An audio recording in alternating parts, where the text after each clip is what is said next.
talking about women, since we are talking about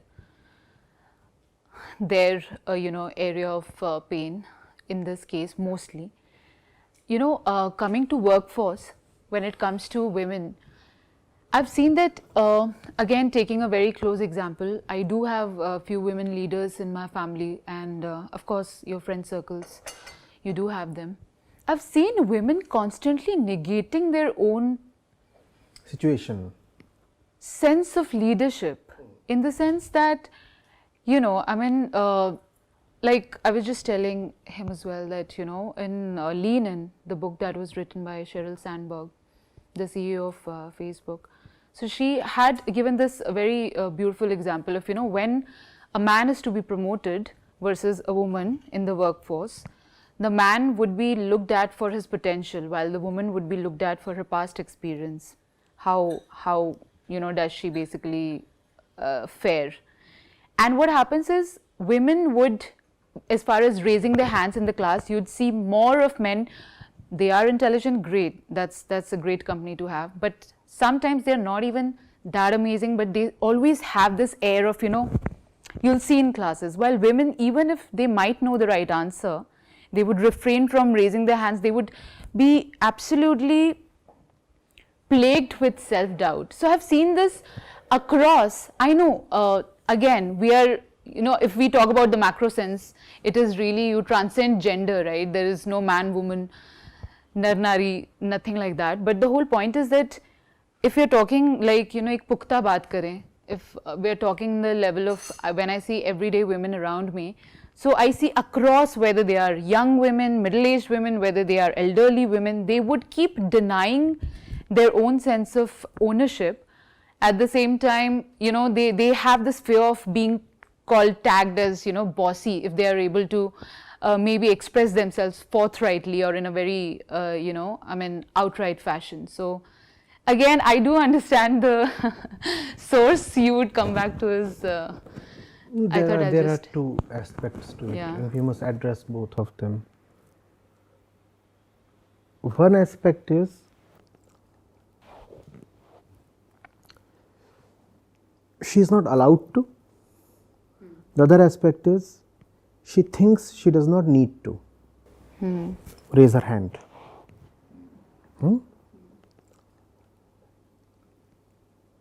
And both these are within her mind, and both these have entered her mind from somewhere. Not allowed to is obvious. The second one is subtle, and we probably may begin with this and find deeper inside. The way we train our girls, and even before we train our girls, the way Prakriti, physical nature, mother nature, not spiritual nature, physical nature, the way our bodies are constituted, configured, the way our hormones are. There are so many species in which the female is not the provider. Even in human beings, if you see, it's a bare fact, we must accept it. It may or may not conform to the popular ideologies currently in vogue, but facts are facts. No?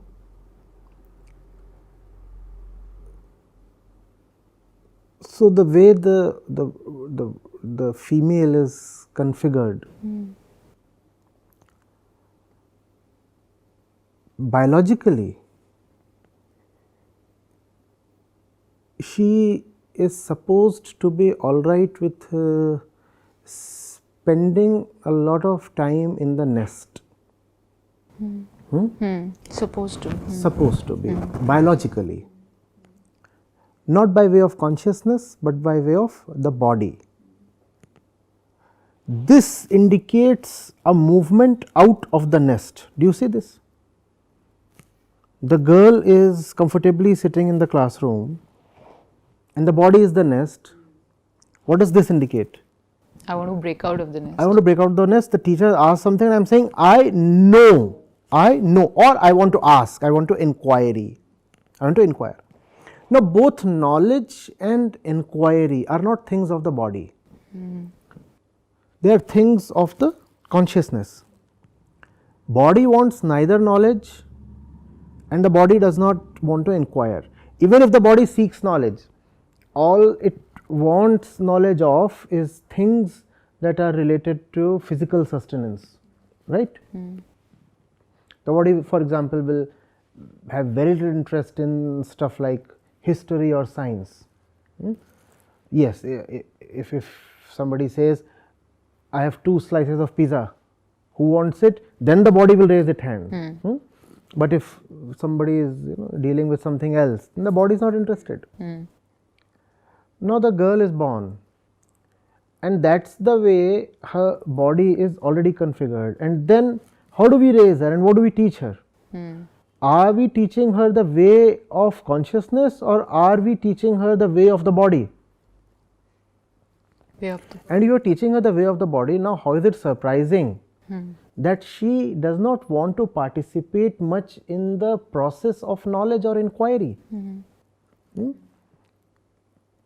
I have this little one at home and happened to visit the shopping mall with him and clothes were being bought.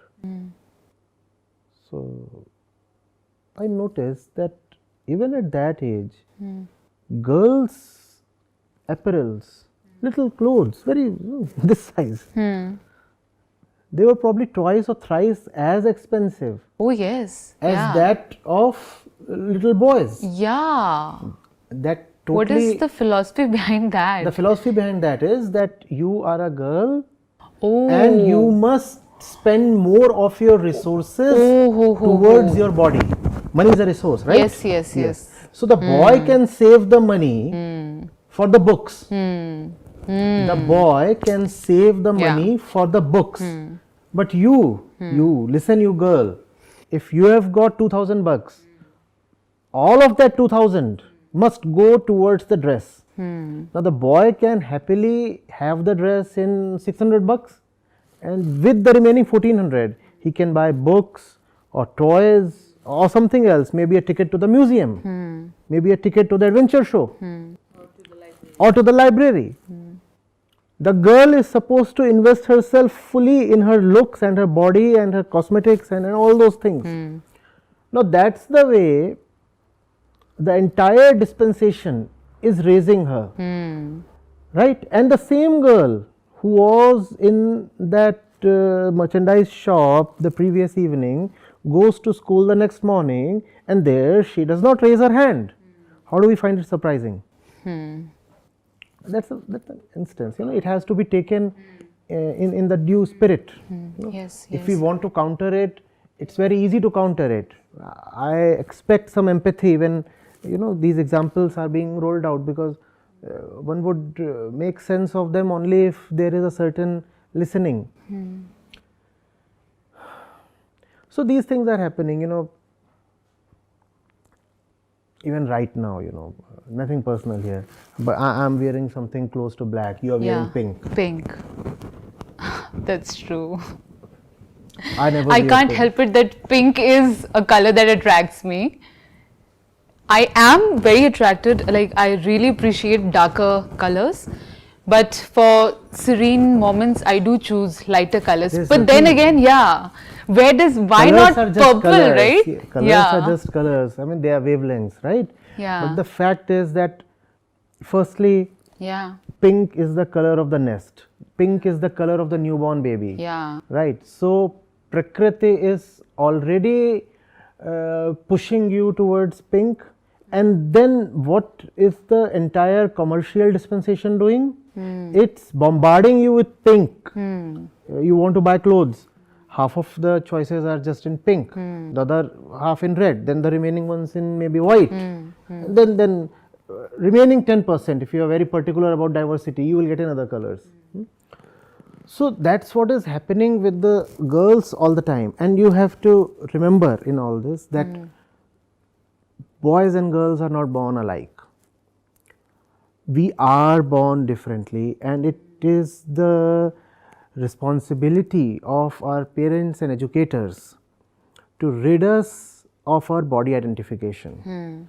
The girl should be raised to be less of a girl, the boy has to be raised to be less of a boy.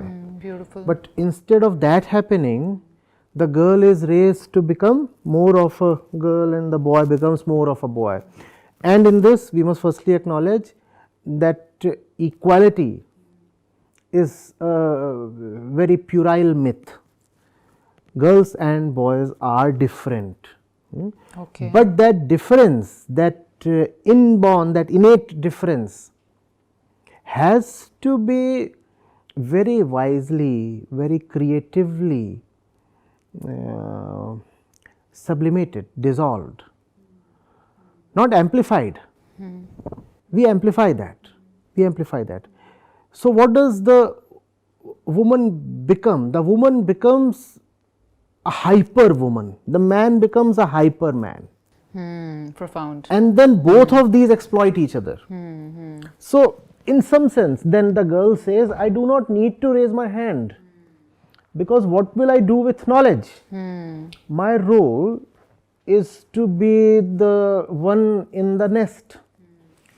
My role is to make the bed and lay the eggs and bring up the kids. What will I do with Newton's laws? Yeah, and they're so guilty when they are in the workforce. They are so torn. They are so guilty when they are giving their 5,000% here and they have a baby, probably just vying for attention, and they have that, completely overpowering their entire work ethic. Actually, you know the scary part here. Even that baby came out of a conditional obligation. When I say conditional, I mean something arising out of your conditioning. Yes, absolutely. You are conditioned to have a baby. Conditioned by the two forces. Physical, the body cries out for the baby, and much more than physical, social. Voices around you are constantly reminding you, reminding is a soft word, pushing you. Oh yes. Pushing you to have a baby.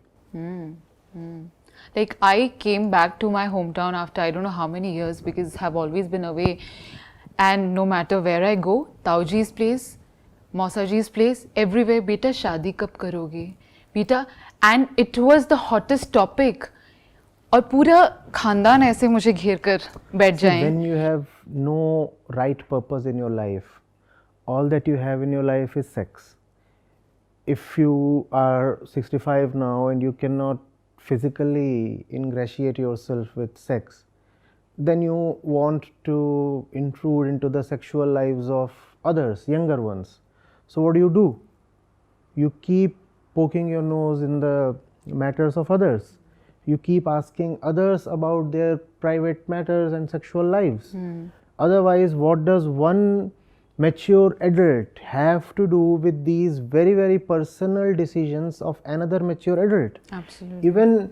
Even asking for certain things, seeking certain information is trespassing. It is, absolutely. It is simply a violation. It's an infringement, and it's not civil at all.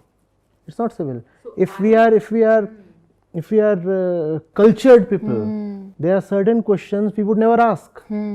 But we are not cultured. We are driven by conditioning. That's the difference between conditioning and culture, by the Absolutely. way. You know, culture is the force that reduces the stranglehold of conditioning on the person. So, but we are not cultured. We are just conditioned. Absolutely. Even in the name of culture, what we get is conditioning.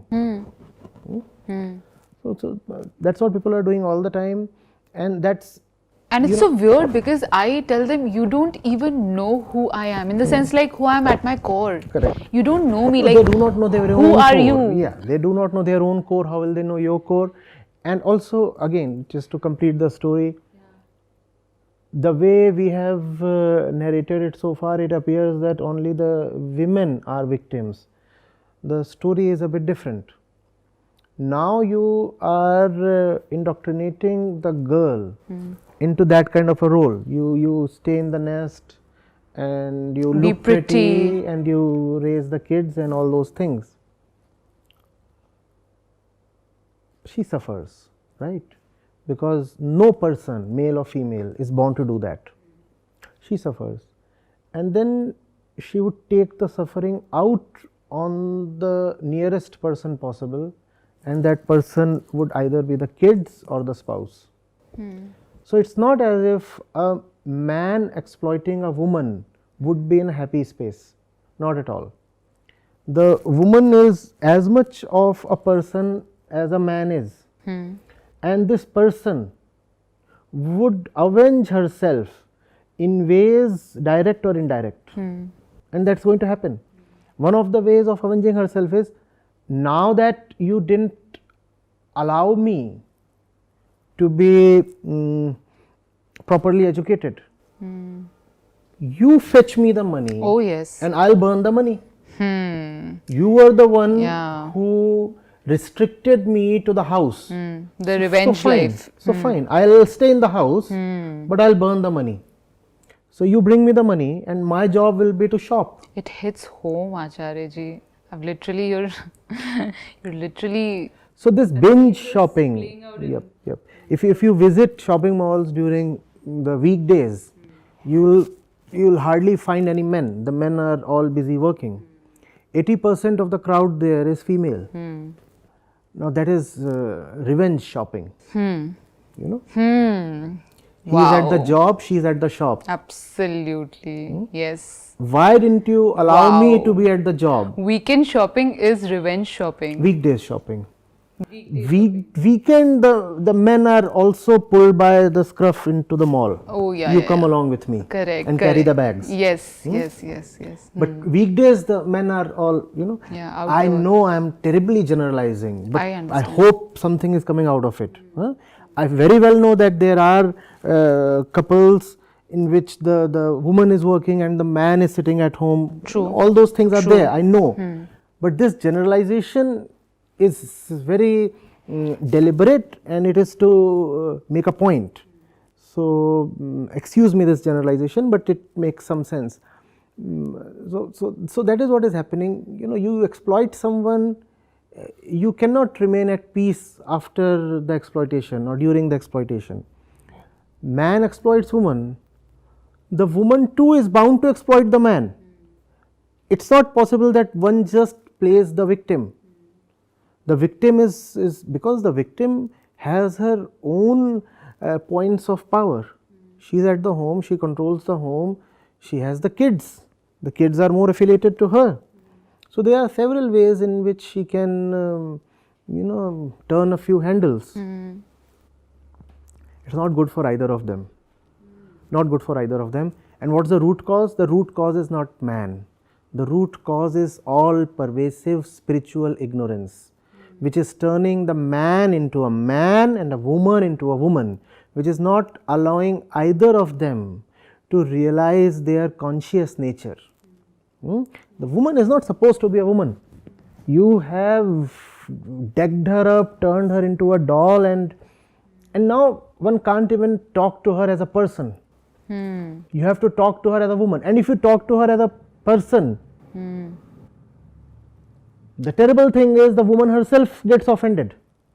She'll say, you don't know how to talk to a woman, but I'm talking to a person. Yeah, oh my God, yes. I'm talking to a person. Amazing. And she says, you don't know how to talk to a woman. Amazing.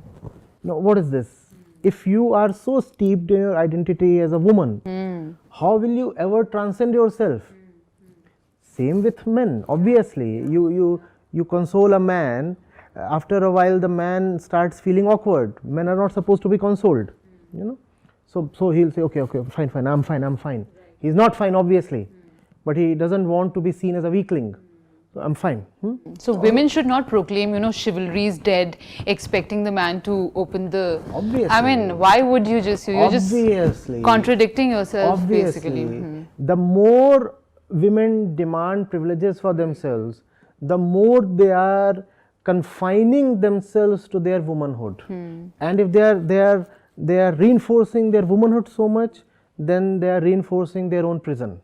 So all these things, you know, reservations in buses or in trains, I mean, come on, we are grown-ups, right? Exactly. You look at the numbers in athletics or something. I mean, let's look at the 100-meter sprint, right? Men do it in what's the Olympic record, world record, 9.87 seconds or something. How far behind are the women? Not very far behind.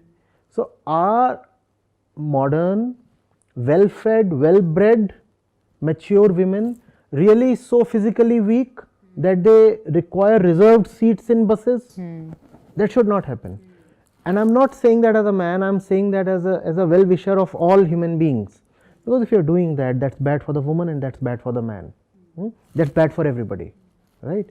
I understand the situations in public buses. I know how people behave and all those things. We must have separate mechanisms to deal with cases of misbehavior or physical trespassing. We must have separate ways. But these things, you know, how does it honor a woman to say this seat is for the elderly, the handicapped and women? How do women enjoy being bracketed with the elderly and the handicapped? And I'm talking of sturdy, strong women. You know, I'm talking of the modern girl. Why should she partake in this nonsense? At the same time, how do you then, Acharya ji, know that, okay, if I'm not expecting my man, you don't need to open the door for me, or you don't need to, you know, I mean, take off the seat for me. Then how do I know that we are treating each other right? Like, you know, who are you? Before you know whether you are being treated rightly, you should know who you are. Who are you?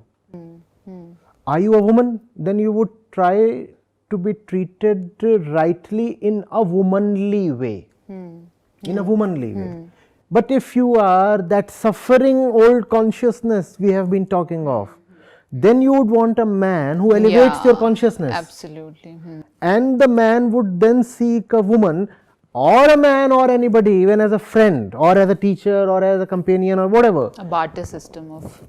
Who helps raise and purify, refine his consciousness. You know, even if you are seeking a sexual partner, you would have some idea of, or you'd give some weightage to the fact that what is this person going to do to my mind, to my consciousness. That value system, that your consciousness is far more valuable than the fact of your body or biology. That's not been driven into us, and that will not come naturally. That has to come through education. Education provided by either the family or the institution. But they both are doing a dismal job of it. They both are doing a pathetic job, no doubt. So we are just, you know, hitting each other, killing each other, running amok. We are all being violent towards each other. It's not that the woman is being exploited only by the man, the woman is being exploited also by the woman. And the man is exploiting the child, the woman is exploiting the child in some other way. It's an entire network, an entire ecosystem in which all are exploiters because all are ignorant. You know? And the root cause again is the absence of real education. So does pay parity, this debate that really, you know, gained this traction, pay parity between you know, gender inequality and I'm pay not even parity, talking of like, pay parity. No, it just in my organization there are women who get paid much more than men. Depends men on at the similar positions, men of similar age, and there are times when they don't get paid as much as the men. Now that you are saying it, has never even occurred to me that I should look at gender before deciding on their paycheck. It depends on how well you have done, it depends on whether you have been true to your potential, it depends on so many things. One thing it doesn't depend on is your gender. So, see, there are certain things obviously you have to take care of.